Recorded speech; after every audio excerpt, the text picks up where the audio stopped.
What is up, my Yu-Gi Bros? I'm your host, the one, the only, the RJB0. Welcome to Yu-Gi-Oh! In Business Casual. So yes, this is part 2 of the July 2014 Banlist According to Logic series. In this video, I'm going to be talking about Lone Wolves, individual cards that on their own will probably have an effect on the next ban list if they do not get hit, so they deserve a conversation as to whether or not they might get hit themselves. But before I can get to that, there are two things I want to cover. The first is I want to let you guys know that in the near future, I am going to begin doing roundup videos talking about the deck formulas, the deck type formulas for decks that are going to be popular or are going to be coming out during the next format, so that players can find the ideal deck for them to be playing next format to have the most fun and play the most competitively. For anybody who doesn't know what I'm talking about, you should check out my Finding Your Ideal Deck Type video series, to which I'll have a link in the description below. The other thing that I need to cover is the stuff I forgot from last video, and the stuff I forgot from last video is huge. The Dragon Ruler deck, both of them, all the Dragon Rulers I forgot to talk about, and they are substantial because they're Dragon Rulers, and as long as the Dragon Rulers are in the game, they will be a factor in the game, so I need to talk about them having to do with this ban list, particularly considering the possibilities of decks that may be played using Dragon Rulers against Shadows and Satellarknights next format. So let's talk about Dragon Rulers. So there are a few ways that I think that Dragon Rulers could get hit. And I think it's highly likely that they are going to hit. In fact, I think it's almost inevitable that they are going to get hit this format in one of these ways. The first way is to limit Soul Charge. I've been talking about hitting Soul Charge a lot, both last video, and I'm going to be talking about it more later in this video, but a Soul Charge limit would damage the deck substantially, since part of the reason why the deck has been doing so well since the Dragons of Legend release is because we have 3 Soul Charge in the deck now, which means that the Dragon Ruler Xyz plays are a lot easier to make, and it's a lot easier for the deck to control the field than it was before Dragons of Legend came out. Skill Drain limit is another possibility because Skill Drain is extremely good in the Mythic Ruler build and is very good against the Satellarknights, and also has a substantial amount of playability against Shadows and some other decks that are going to be popular in the next format. I think I've been talking about skill drain limits for a long time and it has never happened, so I think it's kind of unlikely that the skill drain limit is going to happen. One thing that really needs to be discussed, though, is banning all 4 of them. I think that the Dragon Rulers themselves are really the big factor in this deck. It isn't necessarily Soul Charge, because we had Dragon Rulers before Soul Charge, even when the Dragons were at 1.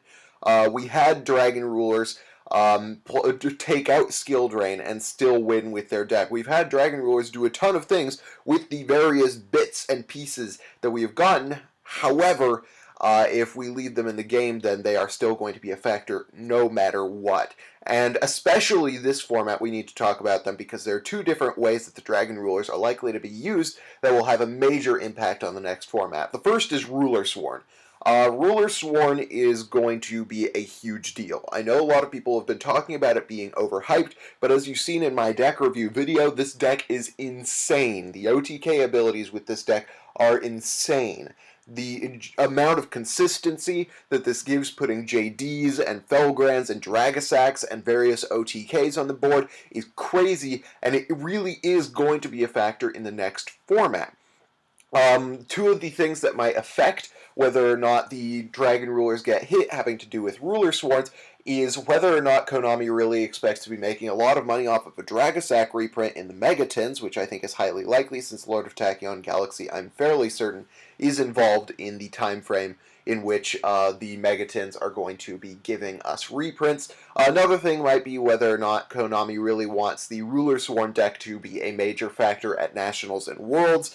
But I think the real thing that we have to talk about with Ruler Sworn is whether or not they can beat Shadows and Satellarknights. And I think that they can. I think that Ruler Sworns are good enough that they can consistently beat all the decks that are going to be popular during the post-Duelist Alliance format, and especially if the other decks that are out right now get hit, then I think that Dragon Rulers will be a factor until the next format when they hit either the Lightsworn deck or the Rulers.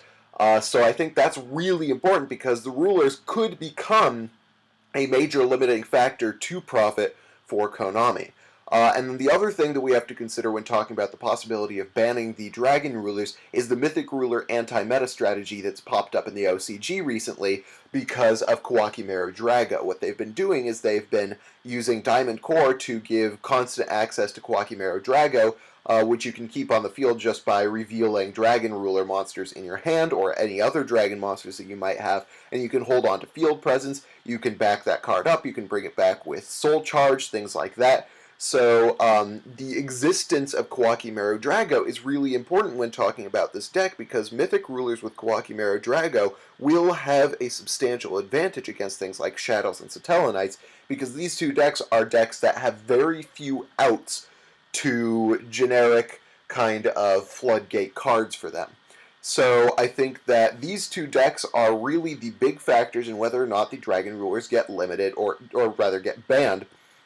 And what I actually hope will happen is that all four get banned. I'm kind of excited to see Ruler Sworns for the first, 3 weeks that they're going to be out. And after that, if they don't get hit, they are going to be a major dampening factor on the diversity of the next format, which really not only hurts us as players when we want to play against this deck, but it also hurts Konami in terms of profit off of Shadows and off of Satellite. So I'm actually going to make a bold change to my predictions. And instead of just saying that they're going to ban Soul Charge, I think they might actually, or not ban Soul Charge, but limit Soul Charge, I think they might actually ban the Dragon Rulers. I think that they are a major factor going into the next format, and I think that Konami may just be done with them. And with the Dragon Rulers gone, Konami can be more free to create Dragon support and things like that in the future.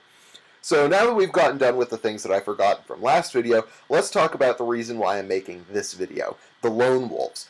The very first one is the most talked about Lone Wolf in the game of Yu-Gi-Oh! Right now, Soul Charge. People have been talking about whether or not Soul Charge is going to get hit. They're talking about why it might not, why it probably will, and kind of how its effect on the next meta. And I honestly think Soul Charge is going to get hit this format.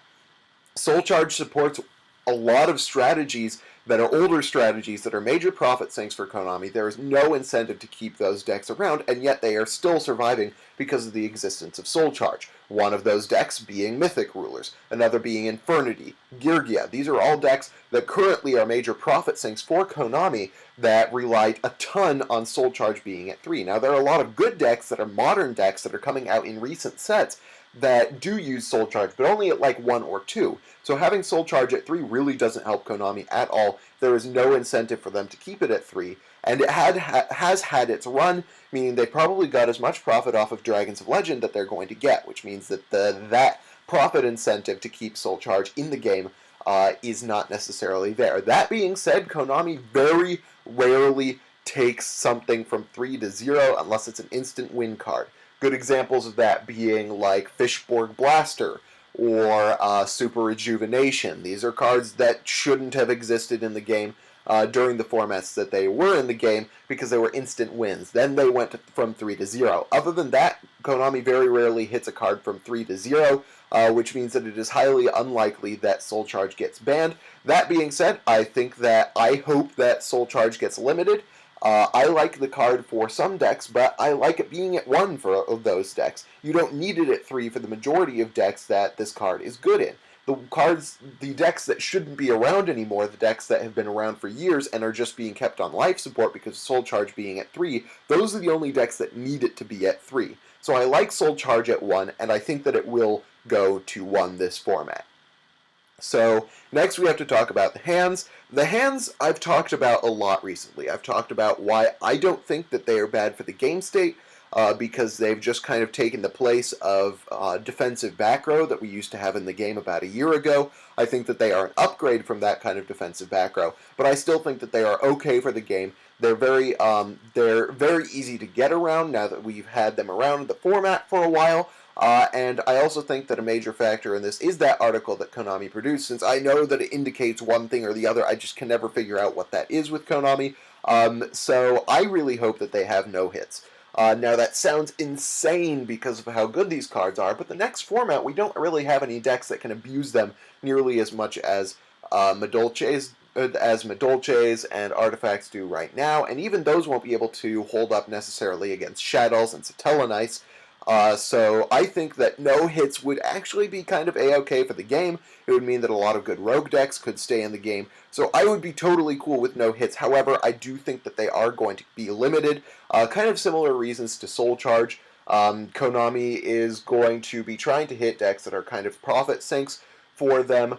And there are a lot of decks right now that are using the hands at 3 that are profit sinks.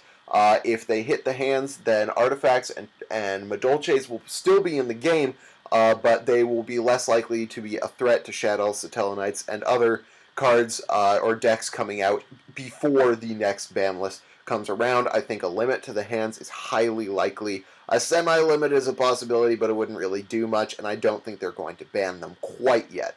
But we'll have to see about that. Another card that people have been talking about a lot is Kaiser Coliseum. Now, Kaiser Coliseum has had a lot of uses in the recent formats, what with Boojins and Noble Knights and other decks like that, but I think its significance going into the next format is with Shadows, because Shadows can use this card once they put a fusion monster on the board and then just completely control the game from there. Particularly with the existence of Midrash, it's really going to be Shadow versus the world when it comes to use of Kaiser Coliseum.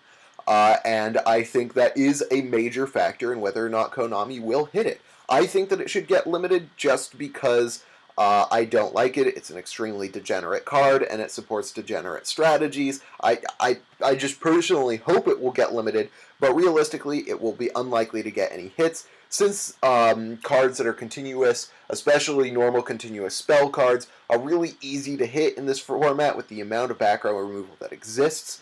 And I think that Konami is generally less inclined nowadays to hit continuous spell or trap cards than they were in the past. So I think the Kaiser is going to receive no hits. The same kind of goes for Vanity's Emptiness. Vanity's Emptiness is going to be a great anti-meta card going into this format. It's going to be great against Shadows. It's going to be great against Satellanites. It's pretty good against Sylvans. It's good against Madolches. It's a great card in general. However, once again, Konami has been kind of reluctant to hit continuous spell and trap cards in the last couple of formats since the split from the OCG. I also think that the deck Vanity's Emptiness can't be used by the majority decks in the next format. Shadows potentially could, once again with Nephilim and Midrash being in the game, since they're very difficult to get rid of in the first place. However, in terms of consistency, the card is not likely to see a huge amount of play, so I hope that it will get no hits, partially because I want to be able to play Montreal Theory Thunder Family next format, but also because I like the existence of the card and the game that comes about from trying to play around this card, and it adds a different element to the game. So I actually enjoy the existence of Vanity's Emptiness, even though it does support degenerate strategies, and I also think that it is not going to get hit. The last set of cards that I think that I need to talk about for this current video are the cards that limit the use of the graveyard. So Macro, Fisher, Soul Drain. These are cards that have been hit previously, which is something that Konami does take into account. We have seen in previous formats that Konami does like to hit cards that have already been hit, and these cards definitely are good against Duelist Alliance. They're good against basically everything in Duelist Alliance, with the exception of Soul Drain not being good against Satellanites. But aside from that, these cards really wreck the format that we are going to be going into next. They have been limited for a year, and Konami has had a lot of reasons to possibly hit this, so that leads me to believe that they're probably not going to hit it now.